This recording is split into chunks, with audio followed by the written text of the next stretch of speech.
Hello everyone, कैसे हैं आप लोग। स्वागत है आपका अपने यूट्यूब चैनल लर्निंग पॉइंट में। फ्रेंड्स, आज हम सीटेट रिगार्डिंग कुछ इम्पोर्टेंट्स सीडीपी के क्वेश्चन को देखेंगे। तो चलिए चलते हैं क्वेश्चन की तरफ।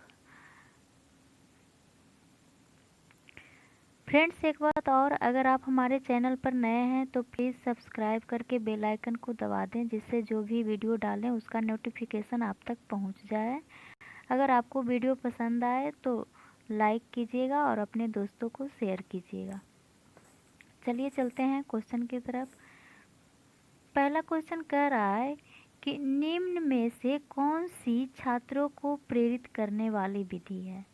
तो छात्र को प्रेरणा देना है, जिससे कि वो मोटिवेट हो करके वो अपने कार्य को पूरा करे।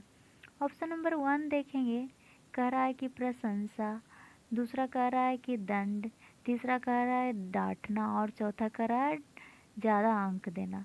तो आप देख सकते हैं, प्रशंसा को हटाइए, पहले दूसरा के देखते हैं। दंड देकर के छात्र को कभी प्रेरित कर सकते हैं, डांट करके कभी छात्र को प्रेरित कर सकते हैं। ज़्यादा अंक, ये तो वही हो गया कि ज़्यादा अंक आज दे दीजिएगा, कल तो बच्चा पढ़ेगा ही नहीं, वो तो मोटिवेशन का कारण होगा ही नहीं। तो प्रशंसा, अगर हम उसको पॉजिटिव फीडबैक देंगे तो छात्र प्रेरित होगा, इसलिए इसका ऑप्शन नंबर ए हो जाएगा आंसर। चलिए देखते हैं नेक्स्ट क्वेश्चन क्या कह रहा है।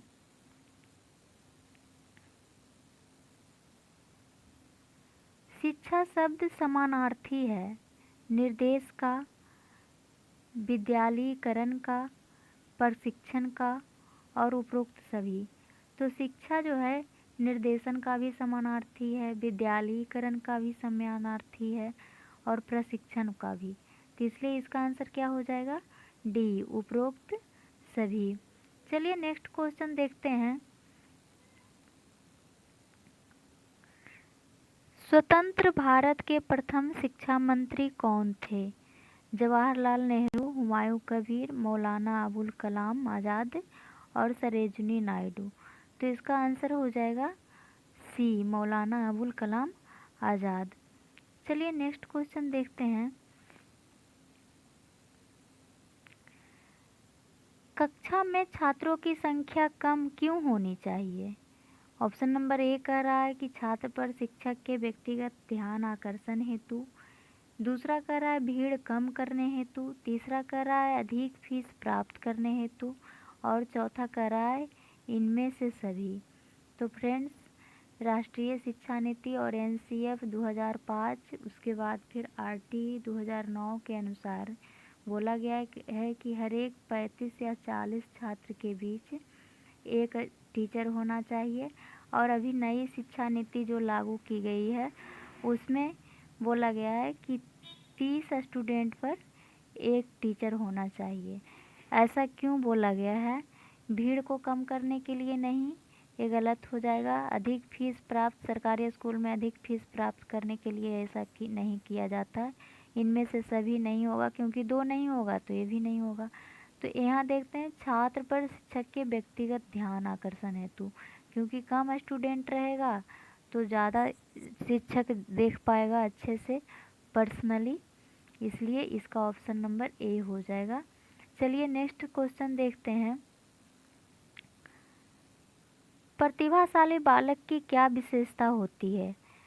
ऑप्शन नंबर ए कह रहा है अध्ययन में रुचि, दूसरा कह रहा है सेवा भाव, तीसरा कह रहा है मानसिक प्रक्रिया में तीव्रता और चौथा कह रहा है पर्यटन में रुचि। तो जो प्रतिभाशाली बालक होते हैं उनको अध्ययन में तो रुचि रहता है और जिस काम में उनको मन लगता है उसमें विशेषकर ज़्यादा रुचि रहता है। फिर सेवा भाव, यहाँ देखिए लग रहा है ऐसा कि चारों में से चारों होगा और यहाँ चुनना है आपको एक, तो एक चुनना है। तो आप देखिएगा कि सबसे ज़्यादा सटीक आंसर कौन सा है। फिर है मानसिक प्रक्रिया की तीव्रता, तीसरा है पर्यटन में रुचि। तो ये सब एकल एकल हो गया कि एक एक क्षेत्र का रुचि है, लेकिन मानसिक प्रक्रिया की तीव्रता होता है, जो प्रतिभाशाली बालक होते हैं उनकी बुद्धि लब्धि कितना होती है, 140 से प्लस होती है। चलिए क्वेश्चन नंबर देखेंगे। क्या कह रहा है आगे में, भारत के संविधान में किस धारा के अंतर्गत प्राथमिक शिक्षा को निःशुल्क एवं अनिवार्य बनाने का प्रावधान है।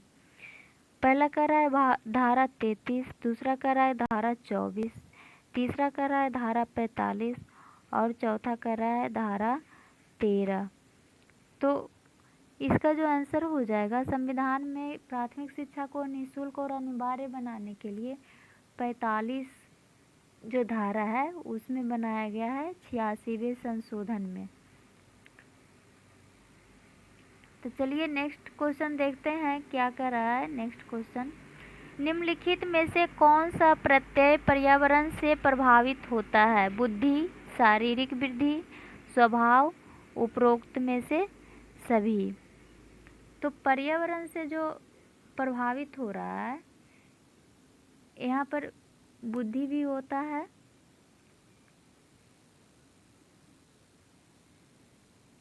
शारीरिक वृद्धि पर्यावरण से कहिए तो स्वभाव, शारीरिक वृद्धि और बुद्धि सभी का प्रभाव पड़ता है, इसलिए इसका आंसर हो जाएगा उपरोक्त सभी। चलिए क्वेश्चन नंबर 48 देख रहे हैं। निम्नलिखित में से किस कारण से बालक में कुंठा जन्म लेती है? कुंठा जन्म ले रहा है मतलब कि कुंठित हो जाता है बालक, अलग थलग रहता है, किसी से उतना बात नहीं करने में मन लगता है। तो देखते हैं इसका क्या कह रहा है। व्यक्तिगत अक्षमता के फलस्वरूप, प्रोत्साहन के अभाव के परिणाम स्वरूप, फिर कह रहा है अभिप्रेरकों के संघर्ष के फलस्वरूप, फिर चौथा है कि इनमें से कोई नहीं। तो कुंठा कब जन्म लेगी? प्रोत्साहन के परिणाम के स्वरूप भी होगा, क्योंकि प्रोत्साहन अगर नहीं मिलता है तब भी कुंठा लेता है, लेकिन उससे ज़्यादा देखते हैं अभिप्रेरकों के संघर्ष के फलस्वरूप। ये सब में अगर इसमें जैसे कि अभिप्रेरक संघर्ष कर रहा है, उसको परिणाम पॉजिटिव नहीं मिलता है, तो उसके फलस्वरूप भी उसको कुंठा उत्पन्न हो जाती है। लेकिन सबसे ज़्यादा है कि ये सब अभाव और संघर्ष के फलस्वरूप उसको मिलता है क्यों नहीं है? अक्षमता जो होता है, उसके पास अक्षमता होता है, उसके कारण उसमें कुंठा जन्म ले लेती है। तो व्यक्तिगत अक्षमता के फलस्वरूप। क्वेश्चन नंबर 49 देखेंगे। निम्न में से कौन सा एक राष्ट्रीय एकता में बाधक तत्व नहीं है? भाषावाद, प्रकृतिवाद, जातिवाद, संप्रदायवाद। कह रहा है राष्ट्रीय एकता में बाधक तत्व नहीं है। तो भाषावाद तो बाधक होगा ही, क्योंकि हर जगह का भाषा अलग अलग होता है, इसलिए एक दूसरे में परेशानी होता है वहाँ एकता बनाने में। प्रकृतिवाद, फिर है जातिवाद, जातिवाद तो सबसे बड़ा समस्या है, और फिर है संप्रदायवाद, ये भी समस्या है। तो इसका जो हो जाएगा प्रकृतिवाद हो जाएगा, क्योंकि प्रकृतिवाद जो है वो राष्ट्रीय एकता में बाधक तत्व नहीं है। चलिए देखते हैं नेक्स्ट क्वेश्चन। किस परीक्षण में विश्वसनीयता अधिक होती है? निबंधात्मक प्रश्न में, संक्षिप्त प्रश्न परीक्षण में, वस्तुनिष्ठ में, और फिर कह रहा है इनमें से कोई नहीं।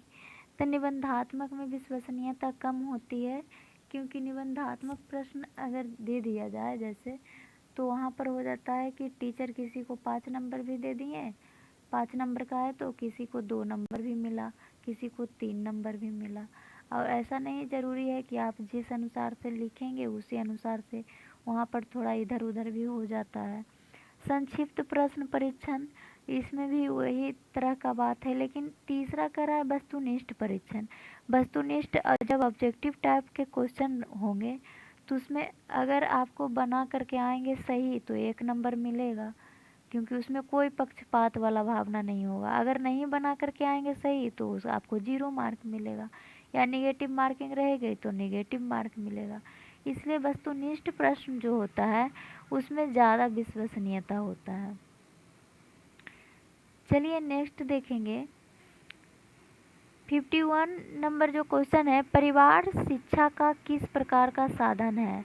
औपचारिक साधन, अनौपचारिक साधन, औपचारिकेतर साधन, इनमें से कोई नहीं। तो परिवार जो है शिक्षा का औपचारिक साधन जो होता है स्कूल होता है, जहाँ की औपचारिक साधन मतलब कि जहाँ नियम से पढ़ाई होता है और नियम के अनुसार, एक पैटर्न के अनुसार, एक समय सीमा के अंतर्गत जो पढ़ाई होती है, शिक्षा प्राप्त किया जाता है, उसे औपचारिक कहा जाता है। अनौपचारिक जिसमें कि कोई नियम कानून नहीं होता है, वो कहीं भी सीख सकता है। औपचारिकेतर साधन ये भी हो गया औपचारिक की तरह ही। तो इसमें देखिए और अनौपचारिक परिवार का है तो परिवार में कोई नियम कानून नहीं बंधा होता है, हर हमेशा बालक सीखते रहता है, जन्म लेता है तब से ही बालक सीखते रहता है, इसलिए इसका हो जाएगा अनौपचारिक साधन।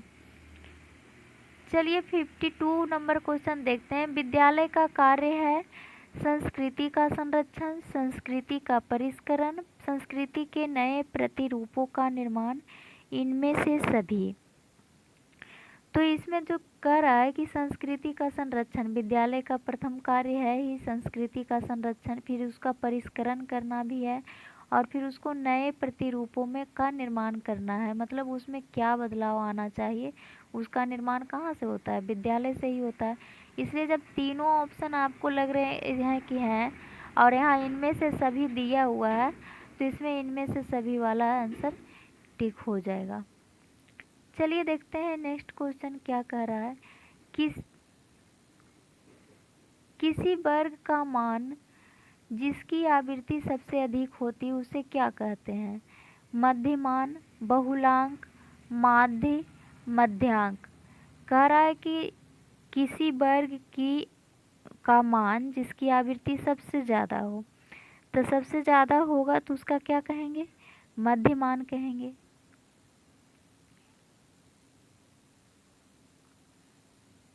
चलिए क्वेश्चन नंबर नेक्स्ट देखते हैं क्या कह रहा है। निरौपचारिक शिक्षा का साधन नहीं है सिनेमा घर, कक्षा शिक्षण, टीवी, परिवार। तो निरौपचारिक शिक्षा कहिए या फिर अनौपचारिक शिक्षा कहिए।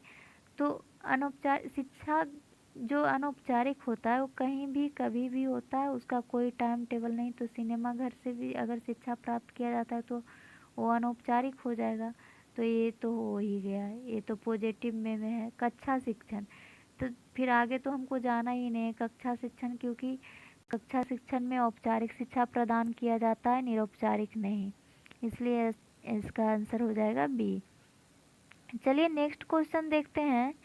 निम्नलिखित में से कौन सी विधि प्रक्षेपण विधि के अंतर्गत आती है? मूल्यांकन विधि, कथाबोध विधि, साक्षात्कार विधि, उपरोक्त में से सभी। तो प्रक्षेपी विधि इसमें से सभी हो जाएगा। मूल्यांकन, कथाबोध, साक्षात्कार विधि जो है सभी इसमें प्रक्षेपी विधि के अंतर्गत आ जाते हैं। चलिए नेक्स्ट देखते हैं। नारी शिक्षा के क्षेत्र में क्या समस्या है? तो नारी शिक्षा के क्षेत्र में जो समस्या है उसके बारे में पूछ रहा है यहाँ। शिक्षा की समस्या है, स्त्री शिक्षा में अपव्यय है, शिक्षिकाओं की समस्या है, उपरोक्त में से सभी। तो इसका जो आंसर हो जाएगा उपरोक्त में से सभी हो जाएगा, क्योंकि नारी शिक्षा में बहुत सारी समस्याएं हैं। शिक्षा की भी समस्या है कि बालक बालिका एक साथ कैसे पढ़ेंगे। फिर एक है दूरस्थ शिक्षा की, जब लड़की को शिक्षा में ठीक भी है, पढ़ाई में ठीक भी है, फिर भी उसके परिवार का सोच होता है कि नहीं बाहर जा कर के कैसे पढ़ेगी हमारी बेटी। इस तरह से भी उसको बाधा हो जाता है। इस तरह से हो गया स्त्री शिक्षा में अपव्यय कि लड़का को तो चलो कहीं भी चला जाएगा, उसको पढ़ने के लिए भेज दो, लेकिन लड़की पर प्रतिबंध लगा दिया जाता है रूढ़िबद्ध धारणा के अनुरूप कि नहीं तुम कहाँ जाओगी, समय खराब है, सब लोग अच्छे नहीं हैं, तो इसलिए तुम्ही को बंद करके रहना होगा। फिर है शिक्षिकाओं की समस्या। शिक्षिकाओं की जैसे कि बड़े बड़े विद्यालय में, महाविद्यालय में हो जाता है कि कितना ऐसा लड़की होती है संकोची स्वभाव की, वहाँ शिक्षिकाएं जो होती है तो उन्हें लगता है कि नहीं हमारे लिए एक है मतलब कि सपोर्ट करने वाली, इसलिए वहाँ शिक्षिकाओं की समस्या की शिक्षिकाओं को अभी मतलब कितना भी किया जा रहा है, बहुत तरह तरह के प्रावधान किए जा रहे हैं, प्रेफरेंस दिए जा रहे हैं, फिर भी देखिएगा कि ज़्यादा तो एक स्कूल में एक दो शिक्षिकाएं होती या फिर कहीं कहीं नहीं भी होती है, तो ये सभी समस्याएं हो जाएगी। तो इसका आंसर हो जाएगा डी।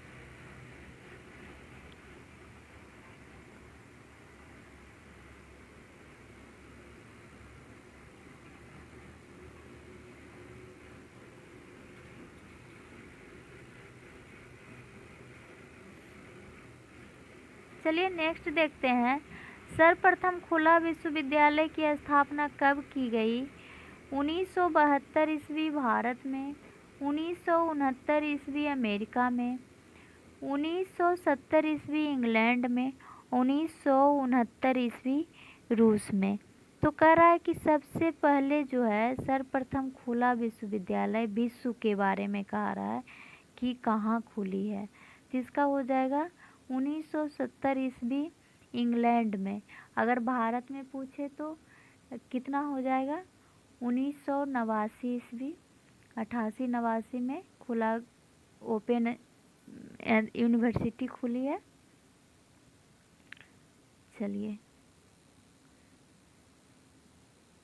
नेक्स्ट देखते हैं,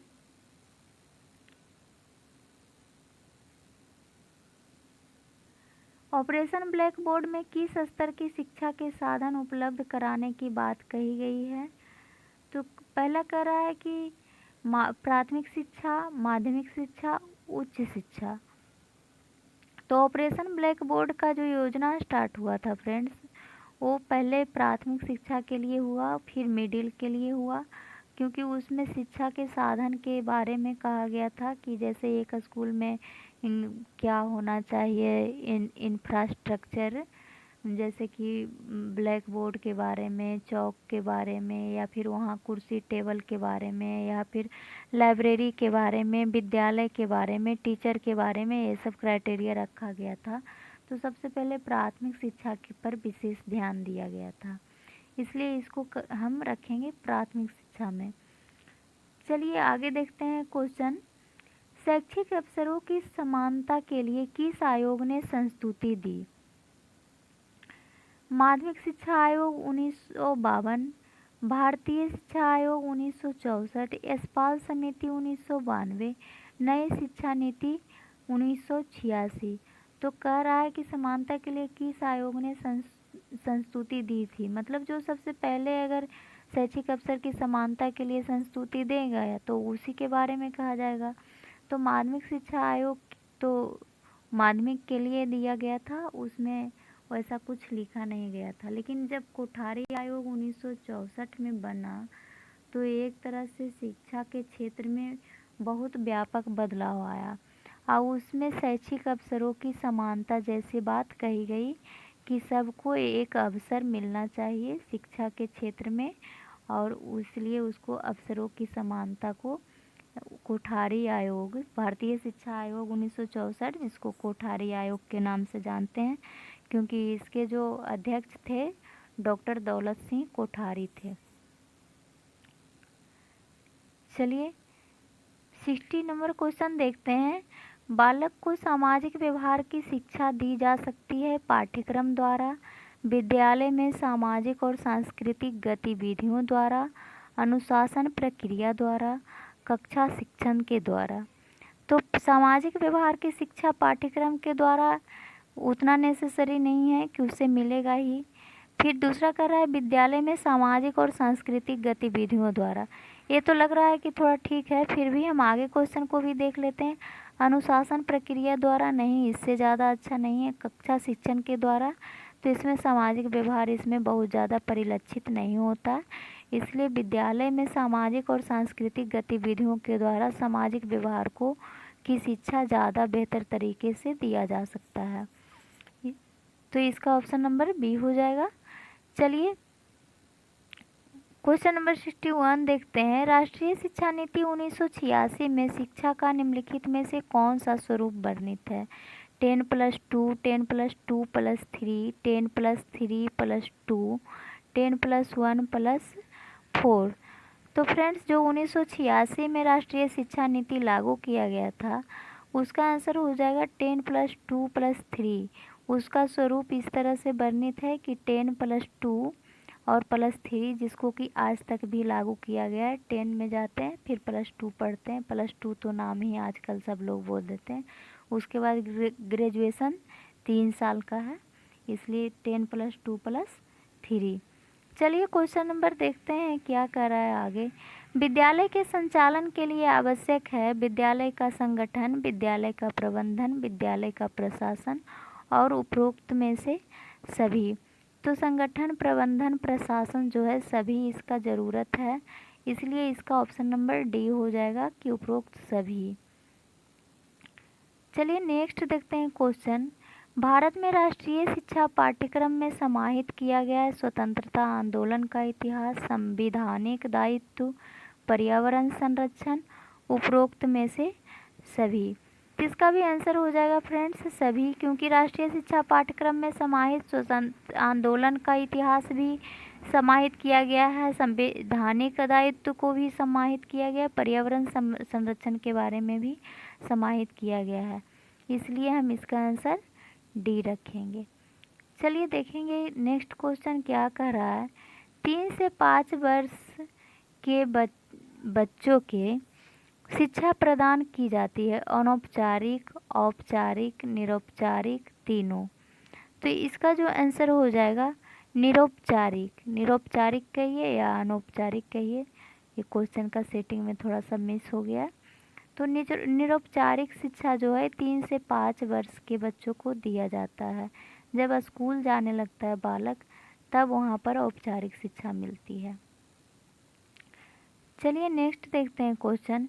विद्यालय नियम संहिता का प्राथमिक उद्देश्य है, ऑप्शन ए देखेंगे छात्रों को विद्यालय संबंधित जानकारी देना, नवीन विद्यालयों में समायोजन की क्षमता को विकसित करना, अपराधी बालकों को उचित दंड प्रदान करना, छात्रों को स्कूली परंपरा का ज्ञान देना। इसका ऑप्शन नंबर सी हो जाएगा कि नियम संहिता का प्राथमिक उद्देश्य जो है अपराधी बालक को उचित दंड प्रदान करना। क्वेश्चन देखेंगे नेक्स्ट में, भाषा को उपयुक्त तरीके से परिभाषित किया जा सकता है। इसका ऑप्शन 1 देखेंगे जैविक विकास का परिणाम है, उत्तम समस्या समाधान की दिशा में एक कदम है, अनुभवों को प्रकट करने का एक माध्यम है, और चौथा करा आत्मोन्नति का माध्यम है। तो इसका जो आंसर हो जाएगा सी हो जाएगा, क्योंकि भाषा को उपयुक्त तरीके से परिभाषित किसके द्वारा की जा सकता है, अनुभवों को प्रकट करने का माध्यम है, कि अनुभव से ज़्यादा कुछ नहीं है, इसलिए कह रहा है कि अनुभव को प्रकट करने का माध्यम है, इसका आंसर हो जाएगा। नेक्स्ट देखते हैं, कक्षा नियंत्रण की सबसे महत्वपूर्ण विधि है प्रजातांत्रिक, प्रभुत्ववादी, छात्रों के दुर्व्यवहार को कम करने के उपाय, निष्पक्ष रूप से विद्यालय नियमों की अनुपालन की बाध्यता।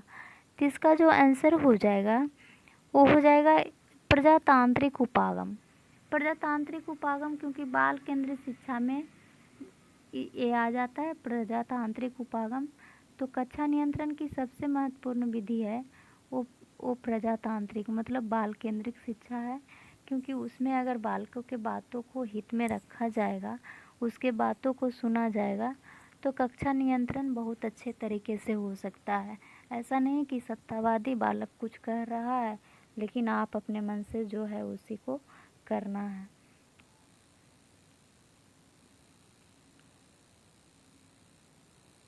चलिए नेक्स्ट क्वेश्चन देखेंगे।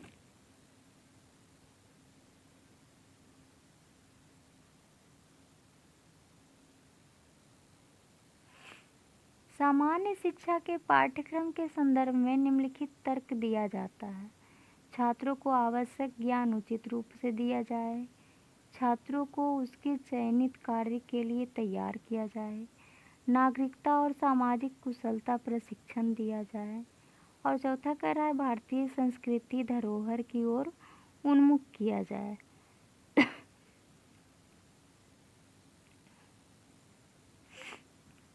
इसका कह रहा है कि शिक्षा पाठ्यक्रम में तर्क जो दिया गया है, इसमें देखेंगे कि सबसे अच्छा उदाहरण कौन सा है।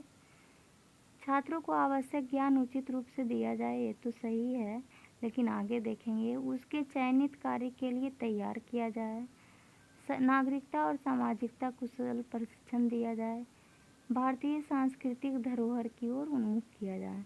तो इसमें सबसे अच्छा यही है कि संस्कृति में तो सभी आ जाएगा, ज्ञान भी सीख लेगा और चयनित कार्य के लिए भी तैयार होगा, सामाजिक और कुशलता और नागरिकता का भी भावना उसमें जागृत होगा। इसलिए भारतीय संस्कृति धरोहर की ओर उन्मुख किया जाए। नेक्स्ट क्वेश्चन देखते हैं। एक अध्यापक का सबसे महत्वपूर्ण कार्य है शिक्षण करना, बच्चों का सामाजिक विकास करना, बच्चों को अनुशासित करना, छात्र संख्या में वृद्धि करना। तो अध्यापक का जो सबसे महत्वपूर्ण कार्य है कि छात्रों को जो है शिक्षण प्रदान करना। सबसे पहला काम है अध्यापक को क्या? शिक्षण प्रदान करना। शिक्षण के द्वारा ही तो छात्र को सामाजिक विकास किया जा सकता है, अनुशासन दिया जा सकता है। तो सबसे पहली बात तो है कि शिक्षण प्रदान कीजिए जिससे आप उसके दिल में जगह बना सकते हैं। तो इसका ऑप्शन नंबर ए हो जाएगा आंसर। फ्रेंड्स, अगर अभी तक हमारे चैनल को सब्सक्राइब नहीं किए तो प्लीज़ सब्सक्राइब कर दें, अपने दोस्तों को शेयर करें और कमेंट करें। जो भी इम्प्रूवमेंट होगा करने का उसके लिए वीडियो को देख करके फीडबैक दें और उस पर हम इम्प्रूवमेंट करेंगे। चलिए नेक्स्ट देखेंगे। स्कूल से भागने वाले बालकों को आप समझा बुझाकर स्कूल में रहने के लिए प्रेरित करेंगे, मिड डे मील खिलाकर रोकेंगे, कारण जानकर उन्हें दूर करने का प्रयास करेंगे या फिर कोई ध्यान नहीं देंगे। तो भागने वाले बालकों को आप क्या करेंगे? पहला कह रहा है कि समझा बुझा करके स्कूल में रहने के लिए प्रेरित करेंगे उसे। दूसरा कह रहा है कि मिड डे मील खिला करके रखेंगे, जो कि अभी वही हो रहा है। ऐसे तो एनसीएफ 2005 के अनुसार ऐसा कुछ कहा नहीं गया था, लेकिन मुख्य वजह तो यही है कि मिड डे मील खिलाया जाता है, उसके कारण बच्चे लंच टाइम में नहीं जाते हैं। तीसरा कह रहा है कारण जानकर उन्हें दूर करने का प्रयास करेंगे।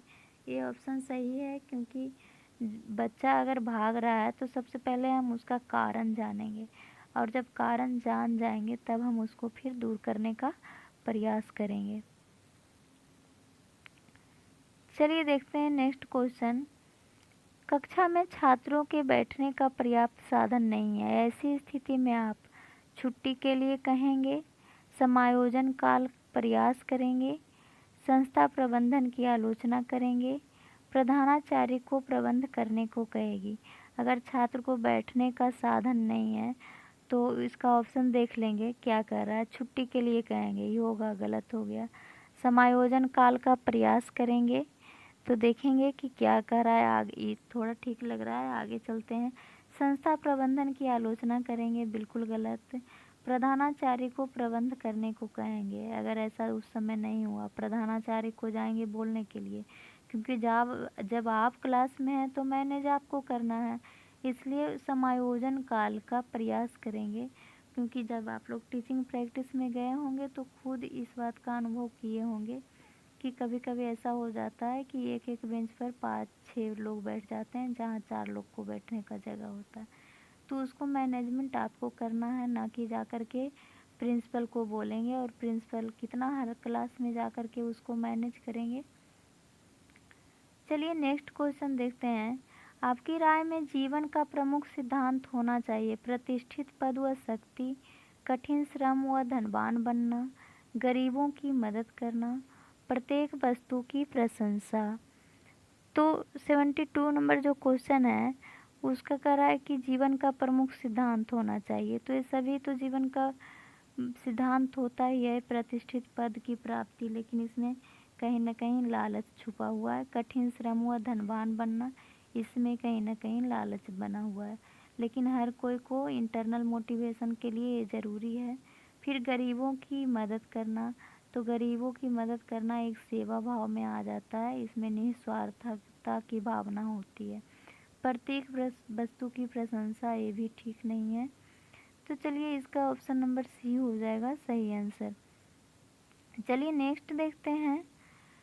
विद्यालय में कक्षा प्रबंध ठीक नहीं होना द्योतक है, समुदाय में फैली अव्यवस्था का छात्रों के कुंठित होने का, शिक्षक की अकुशलता का, और चौथा कर रहा है छात्रों की मानसिक योग्यता का। तो इसमें जो हो जाएगा समुदाय से क्या लेना देना है स्कूल में। अगर कक्षा प्रबंध नहीं हो पा रहा है तो ये गलत हो जाएगा। छात्रों को कुंठित होने का ये भी नहीं होगा। शिक्षक की अकुशलता का, क्योंकि कक्षा प्रबंधन अगर सही से नहीं हुआ तो इसमें शिक्षक की अकुशलता है, उसको मैनेज करने के लिए आना चाहिए, इसलिए इसका आंसर हो जाएगा सी। चलिए नेक्स्ट देखते हैं। शिक्षकों को अच्छे कार्य करने के लिए सबसे अच्छे प्रोत्साहक उपाय निम्न में से क्या है। धन व प्रशंसा पत्र देना, ऊंचा वेतनमान, प्रशंसकों द्वारा प्रशंसा, और ऊंचा वृत्तिक स्तर। इसमें दिया हुआ है कि शिक्षकों को अच्छे कार्य करने के लिए सबसे अच्छा प्रोत्साहक उपाय क्या है, कि धन व प्रशंसा पत्र देना। ऊंचा वेतनमान से प्रशंसा नहीं, प्रोत्साहन नहीं मिलेगा। प्रशंसकों द्वारा प्रशंसा, उचित वृत्तिक स्तर, लेकिन ये सबसे अच्छा ऑप्शन है। ऐसे तो धन के लिए सभी को आज ललायित रहते हैं। चलिए नेक्स्ट क्वेश्चन देखेंगे, और वीडियो लंबा हो रहा है इसलिए ये लास्ट क्वेश्चन आज के लिए। शिक्षा का स्तर गिरने का प्रमुख कारण है गैर जिम्मेदार शिक्षक, अभिभावकों का असहयोग, छात्रों की अधिकता, भौतिक सुविधाओं की कमी। तो फ्रेंड्स इसका हो जाएगा, इसमें भी शिक्षक का ही हो जाएगा, क्योंकि गैर जिम्मेदार शिक्षक होगा तो शिक्षा का स्तर गिरने लगेगा, क्योंकि आने का कब, आएगा कब, करने का क्या करेगा, क्या एक सिलेबस एक रूटीन के अनुसार पढ़ाई नहीं करेगा, तो फिर शिक्षा का स्तर तो दिन प्रतिदिन गिरते जाएगा। चलिए थैंक यू। अगर हमारा वीडियो पसंद आए तो लाइक करें और कमेंट करें, अपने दोस्तों को सब्सक्राइब कर भेजें और खुद सब्सक्राइब करें। चलिए